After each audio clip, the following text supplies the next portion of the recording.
Alors déjà, on va saluer un petit peu la rediff que j'ai tendance à zapper sur les derniers let's play. Enfin, la saluer parce qu'on l'apprécie, même si pour l'instant elle n'est pas très active.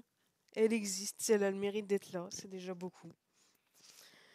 Par contre, je pense qu'on fait face à un vrai problème de société, c'est que sur Twitch, sans vouloir balance, hein, mais je suis obligée de faire croire au truc que je joue à Amour Sucré parce que j'ai pas idol en catégorie.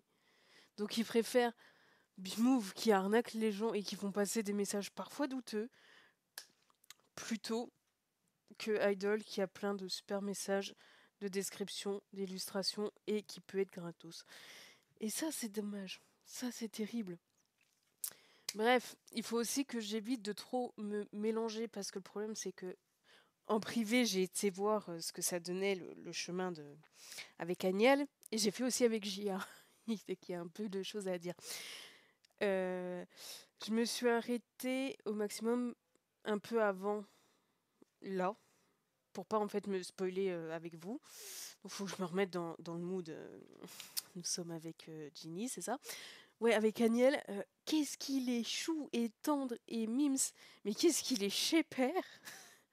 Alors c'est parfait en première histoire, que ça soit collège, lycée ou même début adulte, quand tu veux rêver, quand tu veux flâner, quand tu veux découvrir. Coucou Bella. Mais pour certaines choses de la vie, c'est un petit peu compliqué, je trouve. En fait, ça dépend de vos besoins et de vos personnalités. Je trouve beaucoup trop mimes, mais ça dépend. Par exemple, si on prend avec ce des Wolves, ça serait parfait pour Nico. Ça pourrait coller si on caricature et qu'on transporte en fille. Bon, pourquoi pas Léo, même s'il a parfois tendance à dériver sur des plus caractériels. Bref.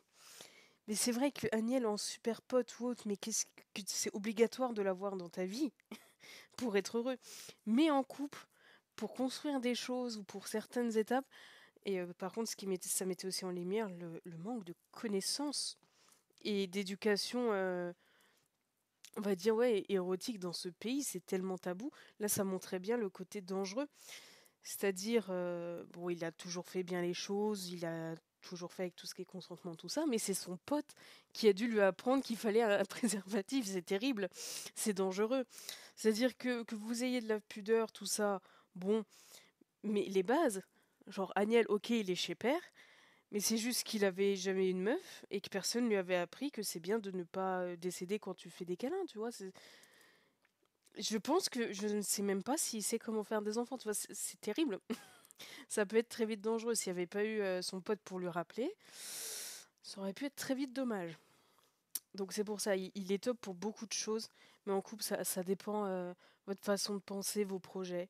Je pense que si vous avez besoin de légèreté, besoin de fun, de joie, de trucs imprévus, c'est parfait. Mais si vous avez ne serait-ce qu'un peu d'anxiété ou de problèmes à gérer les priorités dans votre vie, ça peut être compliqué de vivre avec. Mais c'est vrai qu'il peut faire rêver. Il est tellement spontané qu'au moins on sait le côté sincère. Et c'est encore plus touchant quand il a un excès d'émotion, je trouve, envers nous. Genre quand il prend sa main, qu'il la met sur son cœur, qu'il fait regarde l'effet que tu me fais. Pour lui, il se réalise pas ce qu'il dit, mais c'est abusé comme c'est mimes. Mais voilà, avec Agnel, c'est intéressant pour l'instant où j'en suis. Mais c'est vrai que pour certains trucs, tu fais ok, ça va être un peu compliqué. Et avec Gia, bah, au final, ok, il est parfois relou, mais c'est tard, on va dire, d'être à fond sur la productivité, mais on comprend un peu mieux pourquoi. On comprend d'où ça sort, et puis en fait, vu qu'avec nous, il l'est absolument pas, ça fait mime, c'est-à-dire qu'il va pas être derrière nous et en mode c'est un Nico encore plus perdu. Bah, ça se discute, hein, franchement, et des fois il peut sortir des trucs encore pires, encore plus lunaires, Nico, mais c'est vrai que sur certaines choses de la vie, il va quand même être un petit peu informé. Je suis sûre, Agnel voulait courir après pour lui dire t'es au courant, faut payer des impôts. Bon, c'est mimes, mais pour certaines choses, voilà, faut pouvoir assurer derrière ou être les deux prêts à dire bon, qu'importe les conséquences. Après, c'est vrai que vu qu'il est bonne patte, il va pas finir non plus en prison pour n'importe quoi, mais tu vois, genre là, le chapitre qu'on va faire aujourd'hui avec Myung, je pense qu'il pas forcément saisir toute la gravité du truc, on va dire. Après, c'est peut-être mieux pour lui, mais à voir. C'est vraiment au cas par cas. Mais en meilleur pote, il est génial. Mais en couple, vraiment, ça va dépendre. Niveau mignon, il n'y a rien à redire. Niveau prévenant et tout, il est vraiment top. Donc, ça fait quand même bien plaisir. Mais ouais, je reviens sur Gia. Ben, il est chiant à essayer de pousser les gens de son groupe à son niveau, à toujours vouloir plus, à pas se contenter de ce qu'il a déjà. On comprend un peu plus quand on prend son chemin le raisonnement de pensée. C'est vrai que quand t'es pas avec lui, t'es en mode il me saoule parce que t'as l'impression qu'il attaque ton crush, donc t'as envie de le castagne aussi. Mais quand t'es avec, tu comprends son point de vue, tu comprends comment il fonctionne. Et vu qu'il n'est pas avec toi, être en mode non mais de toute façon, il faut que tu réussisses tes études, tu vois, il va pas être. Il est comme ça avec ceux de son groupe parce que ça l'impacte lui et qu'il est en mode bah voilà, on s'est lancé là-dedans, on savait à quoi s'attendre. Moi je me donne à fond, j'ai pas envie que tous mes efforts soient gâchés non plus. Parce que les autres se relâchent. C'est discutable, hein, je dis pas. En fait, son problème, c'est qu'il l'amène ultra mal et qui, quand il a un truc en tête, il est un peu trop brut. Alors c'est bien parce que c'est honnête, mais bon, ça serait bien de parfois mettre un peu les formes ou d'un peu se doser. Mais vu qu'il l'est pas avec nous et qu'il s'est dit, bah voilà, chacun a quand même ses limites, ses visions, je t'impose rien, et il est encore plus axé sur tout ce qui est consentement, mais à un niveau encore supérieur, alors que tu pensais pas que c'était possible. C'est ultra touchant et quand il est avec nous, il est super tendre, super prévenant, super doux, honnête. Il va être cash, mais avec nous, il va quand même faire attention à mettre l'effort, mais à vérifier que ça perturbe pas. Et il sait s'excuser, il sait se remettre en question, et ça, c'est beau aussi, ça fait plaisir. Et direct, dès qu'il voit qu'il y a un truc qui va pas, il peut rentrer dans le tas pour régler le problème. Je me souviens vaguement que Thibaut, qui avait commencé un petit peu avec Gia, et qui avait dit non, c'est bon, il est trop relou, ça me saoule. En vrai, quand t'es à la place de notre fille, genre quand des fois il y a des gens, ils viennent te chercher des noises, des sasaengs ou des journalistes qui commencent un petit peu à la harceler ou autre, Thibaut, elle avait pas aimé le côté de t'inquiète, je te protège, laisse-moi faire. Mais je pense qu'elle a un petit peu. Après, ça dépend, parce qu'elle était à moitié avec Agnès, donc elle avait pas en entier, mais là où j'en suis, en tout cas, elle avait pas été jusque-là, c'est pour ça. Mais c'est vraiment le côté de non, mais j'ai juste pas envie que quelqu'un te porte atteinte. Je sais que tu peux te défendre toute seule, mais sache que je suis là en arrière, en soutien, et que si un jour tu te sens pas en état, je peux le faire. Et il s'explique bien, et ça fait plaisir quand même. Et ça fait tellement le contraste de. Il peut être tellement bourré avec les autres et il va tellement prendre le temps, la patience et de se recadrer avec nous pour vraiment pas retranscrire sa colère sur une mauvaise personne, c'est agréable. Ça montre qu'il est quand même assez réfléchi, assez intelligent et ils font plaisir. Donc moins casse-pied compensé. Mais c'est ça en fait, c'est. Au final, il l'est, je dis pas. Des fois, t'as envie de lui dire respire, pète un coup, ça va bien se passer, ou n'attaque pas Imchan ou Colin, dose-toi un petit peu, ça serait bien, tu n'as pas toutes les infos. Mais effectivement, c'est vrai qu'il les a pas. Donc on peut pas lui jeter la pierre parce qu'il connaît pas tout, mais en même temps, il n'a pas la réflexion de se dire peut-être il y a des trucs que je ne sais pas. Lui, son point de vue, c'est si tu me les dis pas, comment tu veux que je devine, donc je peux pas faire avec. Ça se comprend. Et c'est là que ça montre que si tu communiques pas, bah ça marche pas, hein. Donc, à la rigueur, ça serait bien, je sais pas du tout si ça va se faire plus tard, mais que Colin finisse par lui parler de sa maladie pour voir sa réaction. Là, ça pourrait être intéressant. Sinon, en mode bah tu m'as pas parlé, du coup, il y a vraiment certaines remarques que je regrette maintenant que je connais. J'ai eu tort, mais pour ma défense, je ne savais pas, mais maintenant que je suis au courant, je vais faire plus attention. Là, ça serait réglo, tu vois. S'il continue en mode bah c'est pas mon problème, t'assumes. Là, il faudrait peut-être qu'on discute un petit peu avec lui. Mais c'est vrai que quand tu prends l'exemple, quand ils font aussi avec leurs rivaux, là, la danse conjointe avec le journaliste relou au possible, et que tu es obligé de le faire taire en le bécotant un peu de force pour qu'il se la ferme parce que vraiment il va trop loin. Ok, ça surprend tout le monde parce que personne n'est au courant, mais tout le monde s'en cogne, visiblement c'est extrêmement drôle. Et lui, il est en mode, non, j'aime bien quand tu prends les initiatives. Ok, il y a le petit côté tendancieux, mais il précise bien aussi le côté, bah, c'est que tu arrives à t'affirmer, c'est que tu es assez à l'aise avec moi pour. Ça fait plaisir. Ça.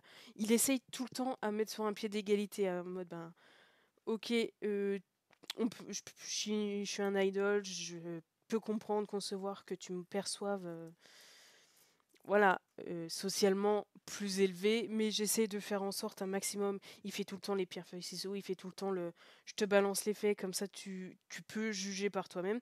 Genre quand il y a l'embrouille avec la sortie et que Colin vient de nous dire ouais, il a pas de thune au fait, évite de dire oui à n'importe qui, le ruine pas, et que du coup il s'embrouille légèrement avec notre Gus. Et en mode ok, bah après l'état de mes comptes ça me regarde, c'est les miens. Je fais ce que je veux de mon argent, mais sache que j'ai quand même les pieds sur terre et que je vais pas faire en sorte de ne pas manger. Si je le fais, c'est que voilà, j'en ai conscience que, enfin, j'ai conscience que je peux le faire. Donc lui, il refuse qu'on participe. Bon, il a ses raisons, il arrive à exposer les trucs. Agnès, c'est vrai qu'il avait fait, bah, j'envoie les trois quarts à ma famille, donc c'est aussi touchant. Et il nous laisse payer pour que ça soit égaux. Tu vois, chacun va faire avec sa personnalité, mais ça va revenir à peu près au côté, bah, je te laisse quand même prendre tes décisions. Je nous mets à peu près pareil, qui est pas une relation de supériorité. Ils sont bien, vachement bien faits quand même les persos là-dessus. C'est vrai que Génie aussi nous avait laissé payer des bouts, il me semble, si je ne mélange pas à force. Mais ce qui était ultra noble, enfin noble, ça devrait être la base, mais bon. Quand t'es avec Jun 1, la sortie avec lui, il te réserve un resto avec des chiens, tu vois, c'est les bars chiens. Il te le réserve pour qu'on soit détendu. On avait pu payer une partie, ouais, c'est pas ce que je pensais. Mais ouais, Jun-A, il nous avait rien laissé payer, mais il avait réservé le resto, mais pas pour se la péter en mode regardez, j'ai de l'argent. C'était pour qu'on soit sereine parce que c'est la période où notre fille elle a ultra peur avec les paparazzi, les assassins, que bon, ça fait un petit peu flipper des gens qui débarquent dans ta chambre sans prévenir et qui te volent des trucs, c'est normal. Donc il avait fait ça pour la rassurer. Il n'avait pas ça pour se la péter. C'était pour dire voilà, comme ça on est sûr, tu peux te détendre, on peut profiter à nous et tu vas pas guetter tes arrières non-stop. Et c'est la raison de pourquoi il fait les choses qui fait que c'est quelqu'un de bien et pas un tocard. Perso, après, chacun ses avis, mais. Et après, on avait fini au. Je m'en souviens bien parce que je l'ai fait dans ces derniers jours. On avait fini à l'hôtel et il nous avait bien précisé vraiment, là, je te promets, c'est que pour parler qu'on soit tranquille sans avoir peur et on n'aura rien d'autre. Je veux pas te mettre la pression, je veux pas qu'on précipite les choses. Quand il y aura, s'il y aura, ça sera dans les règles de l'art. Et il s'y tient, même quand à un moment notre fille elle tente des trucs, il finit par apaiser le truc gentiment en mode on ferait mieux de se contenter de ça pour l'instant. Je tiens parole, je tiens de prouver que je peux, enfin que tu peux me faire confiance et que je sais me tenir. Et c'est ultra rassurant, je trouve. Bon, ça se trouve, notre fille, sur le coup, elle a été frustrée, mais au moins, il était digne de confiance. Agnès, sa sortie, donc je me mélange pas, parce que du coup, j'ai les trois en même temps. Mais c'est vrai qu'il avait été aussi. Je crois qu'on avait même fini à leur rapport, il avait viré ses potes, il en avait rien à carrer. C'était trop pépite. Enfin bref, c'était la grosse parenthèse de mon point de vue à côté. Donc avec Jun-A, je suis encore en retard, je viens à peine de faire les premiers rendez-vous. Mais voilà, c'est pour comparer et montrer comment je kiffe ce jeu parce que chacun va être assez différent, mais avoir quand même les points de base de consentement et de respect qui devraient être la norme, mais qu'on est obligé de préciser. Et de dire aussi, ben, en ce moment, les hommes, faut dire quand même ce qu'ils prennent assez tarif. Et c'est mérité, mais il faut quand même dire quand les choses vont bien. Tu vois. C'est comme, voilà, tu vas au resto et le serveur, il a été super sympa, super rapide, super conciliant. Dès qu'il y a un problème, il le réglait. Bah, à la base, t'es censé aller lui dire merci, lui dire ouais, t'as fait un bon taf, peut-être une petite pièce et tout. Parce qu'à chaque fois, on critique les gens quand ça va pas, mais on leur dit pas quand ça se passe bien. Donc là, voilà, on peut dire que eux, ils font les choses bien. C'était la petite grosse parenthèse. Et n'hésitez pas à mettre vos avis. Je sais pas si j'arriverai à faire un jour Mchan parce que pour moi, il est trop avec Colin, je peux pas. Et c'est tellement effacé. À la rigueur, pourquoi pas de la curiosité pour voir ce que ça change et ce qui s'ouvre et tout. Et parce que le côté écrivain, forcément, ça va m'attirer. Peut-être un jour j'essaierai, mais juste par curiosité, sans être à donf dedans. Pourquoi pas, j'en discuterai avec Mini parce que Si je le fais, je en parlerai. J'aime bien lui envoyer en instanté mes réactions, vu qu'il les a fait aussi. Mais voilà, c'était pour les petites comparaisons. Parce que le tout de ces jeux aussi, c'est voilà, les différents points de vue. Donc à la rigueur, le problème de Jun-A, c'est qu'il est trop perfectionniste et qu'il a tendance à dériver sur son groupe. Et parfois à mal exprimer certaines choses parce qu'il est trop brut. Aniel, c'est parfois un tout petit peu trop chez père. Genre quand on a fini dans l'hôtel avec lui, mais il y avait des dingueries qui sortaient, tu fais oh là là, il n'y a pas de souci. Mais je pense à la place de la Gus, bon, t'es plus dans l'ambiance, je pense, au bout d'un moment. Mais en meilleur pote, vraiment, il doit déchirer.